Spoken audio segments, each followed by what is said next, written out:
Iran से नहीं होगी जंग, ट्रंप ने किया ऐलान। इस्लामाबाद में बातचीत की तारीखों का ऐलान।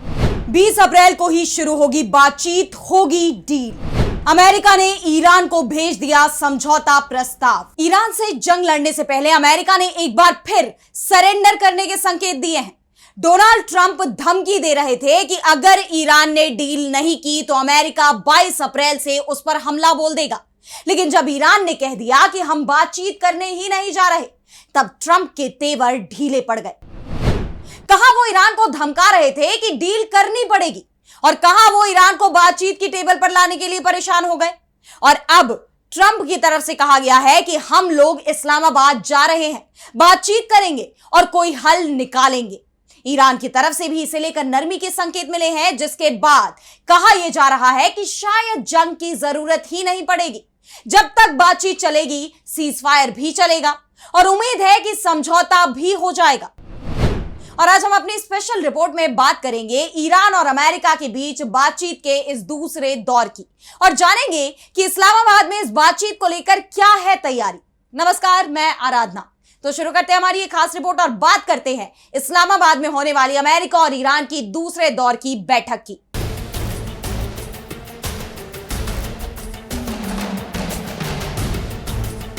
तो अमेरिका के राष्ट्रपति डोनाल्ड ट्रंप ने एक बार फिर ऐलान किया है कि हम तेहरान के साथ बातचीत करने जा रहे हैं। हमारी तरफ से समझौते का एक प्रस्ताव ईरान को भेज दिया गया है। यह हमारी तरफ से उन्हें दिया गया बहुत ही अच्छा प्रस्ताव है। उम्मीद है कि ईरान भी इस पर सहमत हो जाएगा। समझौते के लिए हम एक बार फिर इस्लामाबाद जा रहे हैं। अमेरिका के वार्ताकारों की टीम पाकिस्तान जाएगी। 20 अप्रैल को अमेरिकी दल इस्लामाबाद पहुंचेगा। उससे पहले अमेरिका की 2 कार्गो विमानों के नूर खान एयरबेस पर लैंडिंग की खबर भी सामने आई है।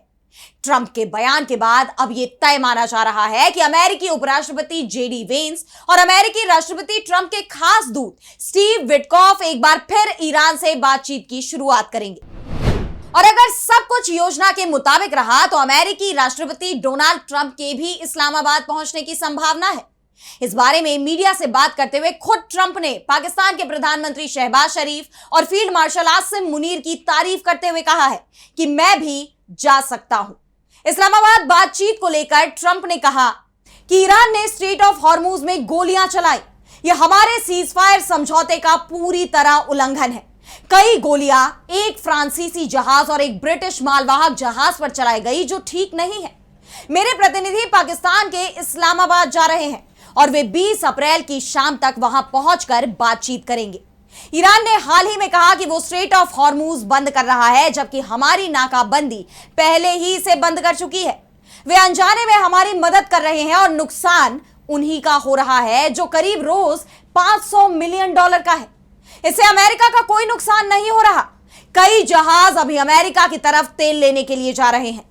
यह सब IRGC की वजह से हो रहा है, जो हमेशा सख्त बनने की कोशिश करता है। हम एक उचित और संतुलित समझौता दे रहे हैं। उम्मीद है कि वे इसे मान लेंगे, और अगर नहीं मानते तो अमेरिका ईरान के हर पावर प्लांट और हर पुल को खत्म कर देगा। अब और नरमी नहीं बरती जाएगी, वे जल्दी झुक जाएंगे। अगर समझौता नहीं हुआ तो जो करना जरूरी होगा वो किया जाएगा। अब समय आ गया है कि ईरान की हिंसक गतिविधियां खत्म हो। इस बीच इस्लामाबाद में अमेरिकी और ईरानी नेताओं के आने से पहले जबरदस्त बंदोबस्त चल रहे हैं। पाकिस्तान की राजधानी इस्लामाबाद और रावलपिंडी में सुरक्षा बंदोबस्त बेहद सख्त कर दिए गए हैं। प्रशासन ने रावलपिंडी और इस्लामाबाद में पब्लिक ट्रांसपोर्ट और मालवाहक गाड़ियों की आवाजाही को अगले आदेश तक के लिए पूरी तरह रोक दिया है। प्रशासन ने पुलिस की मदद से फैजाबाद, पीर वधाई, मंडी मोड़ और 26 नंबर चुंगी जैसे तमाम बड़े बस अड्डों को बंद करवाना शुरू कर दिया था। इसका असर यह हुआ कि दोनों शहरों की रफ्तार मानो अचानक से थम गई हो। इस्लामाबाद ट्रैफिक पुलिस ने रेड जोन और एक्सटेंडेड रेड जोन को हर तरह के ट्रैफिक के लिए पूरी तरह सील कर दिया है। रेड जोन में घुसने के सारे रास्ते बंद हैं। पूरे शहर में सिर्फ मारगल्ला रोड का एक एंट्री पॉइंट खुला है, और वो भी केवल सरकारी गाड़ियों के लिए। सुरक्षा का जो तामझाम बिछाया गया है वो ऐसा है कि परिंदा भी पर न मार सके, क्योंकि विदेशी मेहमान पहले रावलपिंडी उतरेंगे और यहीं से वो इस्लामाबाद जाएंगे। इसलिए दोनों ही शहरों में जबरदस्त सुरक्षा बंदोबस्त किए गए हैं। रावलपिंडी की बात करें तो 10,000 से ज्यादा पुलिसकर्मियों को सुरक्षा ड्यूटी पर तैनात किया गया है। पूरे शहर पर नजर रखने के लिए 600 से ज्यादा खास चौकियां बनाई गई हैं। हाईवेज पर अतिरिक्त फोर्स लगाई गई है, लेकिन बात सिर्फ पुलिस की नहीं है। वीवीआईपी मूवमेंट को देखते हुए 400 इलीट कमांडो, 100 शार्प शूटर यानी स्नाइपर्स, पंजाब हाईवे पेट्रोल के 4,000 जवान और डॉल्फिन फोर्स के 200 हथियारों से लैस जवानों को भी मैदान में उतारा गया है। कुल 10,000 जवान लगाए गए हैं। इस्लामाबाद के सभी बड़े होटलों को सरकार ने अपने कब्जे में ले लिया है। पहले दौर की बातचीत की तुलना में दूसरे दौर की बातचीत को लेकर तैयारियां कुछ ज्यादा ही सख्त चल रही हैं और ये बता रही हैं कि कुछ बहुत बड़ा होने वाला है, क्योंकि विदेशी मेहमान नूर खान एयरबेस पर उतरेंगे। इसलिए इस एयरबेस के आसपास की जितनी भी रिहायशी सोसाइटियां हैं, वहां अभी से कर्फ्यू लगा दिया गया है। गलियों में भारी पुलिस बल तैनात है और लोगों से कहा गया है कि वो घरों से कम ही निकले। आसपास के सारे बाजार बंद करवा दिए गए हैं। इस वीवीआईपी इवेंट से पहले पुलिस पूरे शहर को खंगाल रही है। इस्लामाबाद के आईजी के आदेश पर शहर में बहुत बड़े स्तर पर ग्रैंड कॉमिंग सर्च ऑपरेशन चलाया जा रहा है। इस दौरान पुलिस ने 20 अफगान नागरिकों और 56 संदिग्धों को हिरासत में लेकर पूछताछ के लिए थाने भेजा है। कई अवैध हथियार भी बरामद किए गए हैं और बात यहीं खत्म नहीं होती। राजधानी की पुलिस और प्रशासन ने सभी हॉस्टल, गेस्ट हाउस और सराय मालिकों को आदेश दिया है कि वो अगले आदेश तक अपनी इमारतें बंद रखें और ताला लगा दें। जो भी इस हुक्म की नाफरमानी करेगा उस पर सख्त कानूनी कार्रवाई होगी। यहां तक कि हाई सिक्योरिटी जोन के आसपास मौजूद मदरसों को भी खाली करवाने पर विचार चल रहा है। इससे पहले यह खबर भी सामने आ रही थी कि इटली की राजधानी रोम में भी कुछ ऐसी ही तैयारियां चल रही हैं। रोम में ओमान के दूतावास के बाहर सिक्योरिटी हाई अलर्ट पर है। कहा जा रहा है कि यहां भी दोनों देशों के बीच बातचीत होने के संकेत मिल रहे थे, लेकिन खुद डोनाल्ड ट्रंप ने अब साफ कर दिया है कि बातचीत इस्लामाबाद में ही होगी। और दूसरी बात यह भी है कि रोम जाने के लिए ईरानी दल तैयार नहीं था, क्योंकि पाकिस्तान का बॉर्डर ईरान से मिलता है और ईरानी दल को इस बात का भी डर था कि अगर अमेरिका के साथ कोई समझौता नहीं होता है, फिर ऐसी स्थिति में वापसी के वक्त उन्हें अमेरिका और इजराइल की तरफ से निशाना भी बनाया जा सकता है। इस्लामाबाद में बातचीत की तैयारियों को लेकर पाकिस्तानी अखबार द डॉन ने खबर दी है कि इस्लामाबाद के सभी बड़े होटल खाली करा लिए गए हैं। ट्रंप का बयान आने से चंद घंटे पहले रविवार की सुबह अचानक इस्लामाबाद के सबसे बड़े और मशहूर 5 स्टार होटल मैरियट के मेहमानों को एक हैरान करने वाला नोटिस मिला।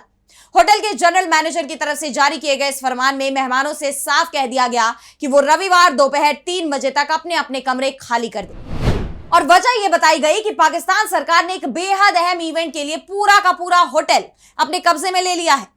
होटल प्रशासन ने मेहमानों से सब सुविधा के लिए माफी तो मांगी, लेकिन 3 बजे तक होटल छोड़ने का हुक्म नहीं बदला और रविवार को 3 बजे तक पूरा होटल खाली करा लिया गया।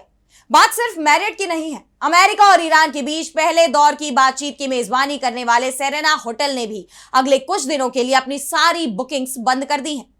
अमेरिका और ईरान के बीच बातचीत की खबर लगते ही कई विदेशी पत्रकारों ने वहां कमरा बुक करने के लिए संपर्क किया, तो दो टूक जवाब मिला कि अगले कुछ दिनों तक कोई भी कमरा खाली नहीं है।